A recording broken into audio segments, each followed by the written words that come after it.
What's up, Drop Services? Dylan here. So today we've got another interview with Stephen, who's from Auckland, New Zealand. He was actually working in the tourism industry when he started drop servicing, and today he's built an online business that's growing pretty fast, doing $23,000 in contracts this past month, and he's going to tell us about his journey so far. So good to have you here, Stephen. Yeah, awesome. No, thanks for having me, Dylan. It's been a really awesome journey. We're coming up what is almost 12 months now since I started with the Blueprint.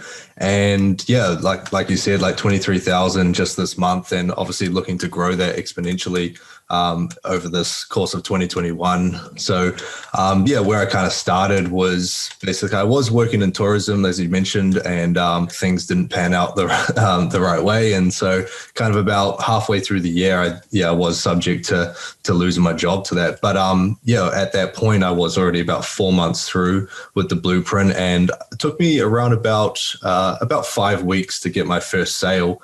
And with that, it was kind of at the time I learned to build up a whole lot of patience, really, like patience, but also persevering through times where, some days you just might not get any leads or anything like that, and it just might seem a little bit dull. But in other days, you do get a call, and you treat those calls in a way of like practice each time. Even if you don't get that sale or the client will close it, you kind of ask yourself what you can do better next time. So even just getting someone on a call was, in my way, a sense of achievement throughout that time before I was able to get a sale. And then, after the first sale, it was a good one as well. I think from memory, it was around about $5,000 or $6,000 US. And I kind of took that, and for me in one sale was like, wow, that's quite a lot. Compared to now, it's a little bit different. But at that time, I was like, wow, how can I take this and, reinvest it and try and scale it and everything like that. And I was obviously in the group, and I was asking the questions about how to, where should I put this money? Should I do this and this? And then another sale came through as well. So all of a sudden we're sitting, with a nice little bag of about 7,000. And so that's when I decided to jump on board with mentoring. I thought one of the greatest things to invest in is education. And so investing in myself with that money, I was able to find a way to try and scale a little bit quicker.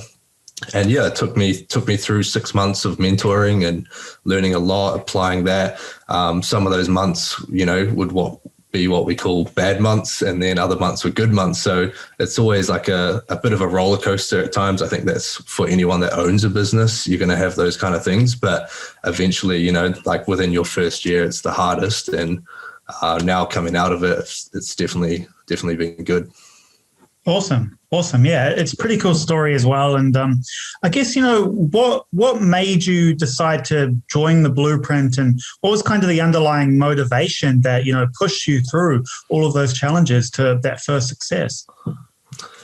So I've always been interested in kind of trying to find ways to make money online. Let's be honest, it's kind of flooded all over YouTube and things like that. And so, I was always kind of chasing it in a way and trying to find these different ways. And for example, drop shipping was one way, which, I tried, I failed. And that's because a whole lot of different reasons. But when I looked into more drop servicing, and I'll say it, and probably a lot of people have seen it, just a YouTube ad that just came up, and I was like, hey, being a fellow Kiwi myself, I was like, hey, this guy sounds like a Kiwi. I'll check him out. I'll check out what this drop servicing business is. And from there, just jumped on the webinar, was really impressed, and took it from there.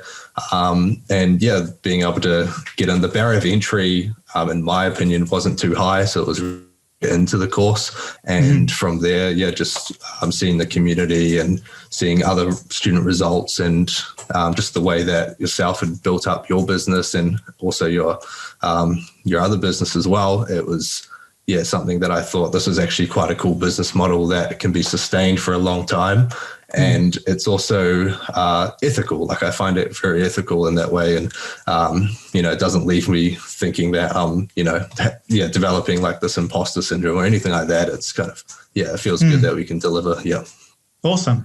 Yeah, that's really interesting. And I think that's similar across everyone that does make that jump. They already kind of have that motivation, that desire to build their online business. And once you jumped into the Blueprint, what were your initial impressions as you went through, the content, coaching, and community?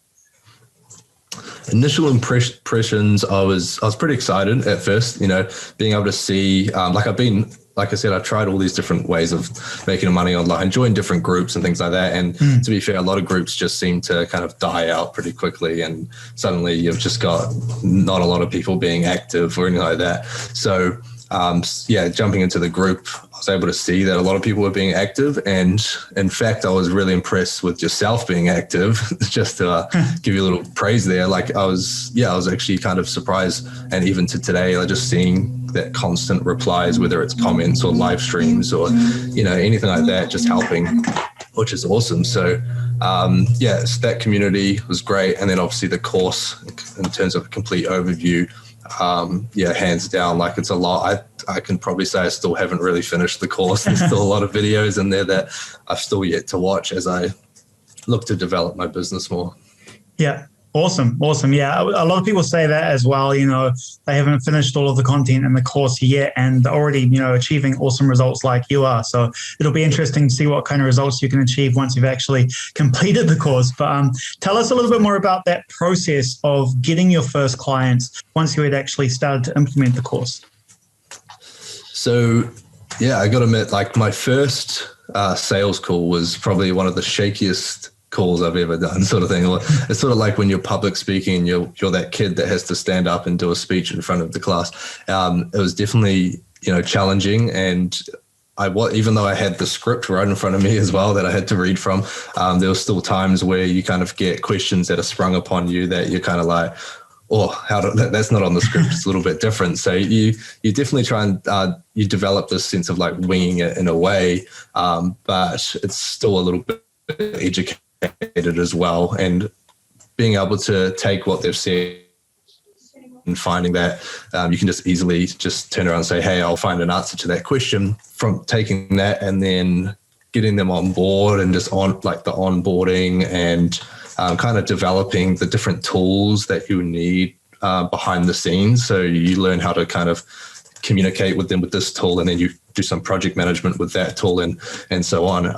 It's really cool learning these, and also just finding new tools. Even though I already had tools for me, you're always trying to find new ways of how you can like impress your client and with these cool little techniques. So definitely. Yeah. Mm-hmm. Awesome. Yeah, that's really cool. It's really cool to hear those stories of getting your first sales as well. And obviously, as you know, going from that first sale to all of the rest of the sales that you get after that, it's never that same amazing feeling of getting that first sale, even though you're making a lot more now than you were in the beginning. So what are your kind of goals in the future with your business?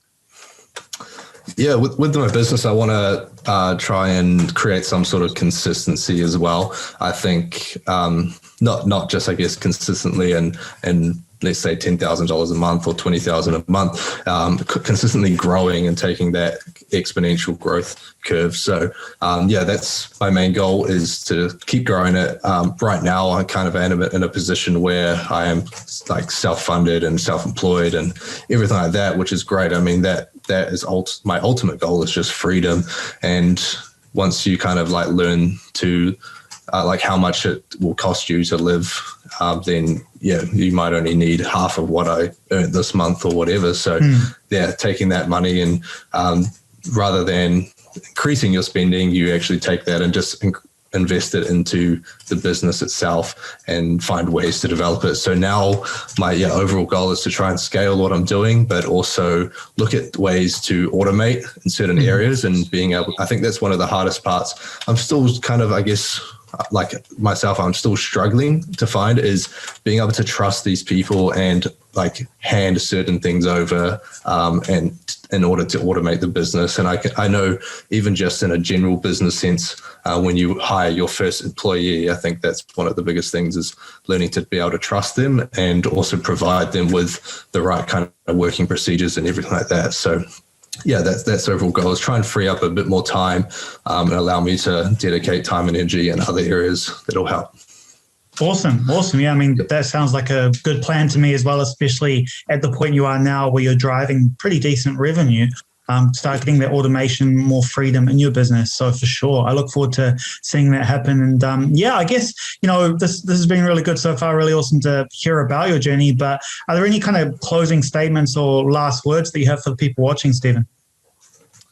Well, for people watching, what I'd have to say is you do have to take that first initial step into anything. It might seem a little bit daunting, and to be fair, like you can try and go and do it yourself or anything like that. But again, if you are to invest into the drop surfacing blueprint, everything is in there. Like it's in the name. It is the blueprint. It shows you how to do everything, and it can really try and fast track that process rather than you having to try and find scattered information. So that's the initial part, is just take that step. And then once you've taken that step, is just put in the effort, like not just for 1 week, not just for 2 weeks, for what was 5 weeks before I got my first sale. You just want to keep going and have that consistency, perseverance, but also, be patient as well. And that's something you kind of learn over time is, you're not going to get, you're not necessarily going to get a $10,000 sale or within a day or something like that. But I mean, you could, that's the thing. Anything can happen, but, it's not about luck. It's the people that are consistent. They're the ones that get lucky because they are consistent along the way, for sure. Yep, 100%. I think that's really great. Nice words of wisdom there. And thanks so much for joining us on this interview here, Stephen. I look forward to interviewing you in the future once you hit that first 100K month and have your business fully automated. It'll be the next one. Yeah, definitely looking forward to it. And I'm as sure as you as it's going to happen. Yep. Awesome. Yeah, I'll talk to everyone soon. See you later.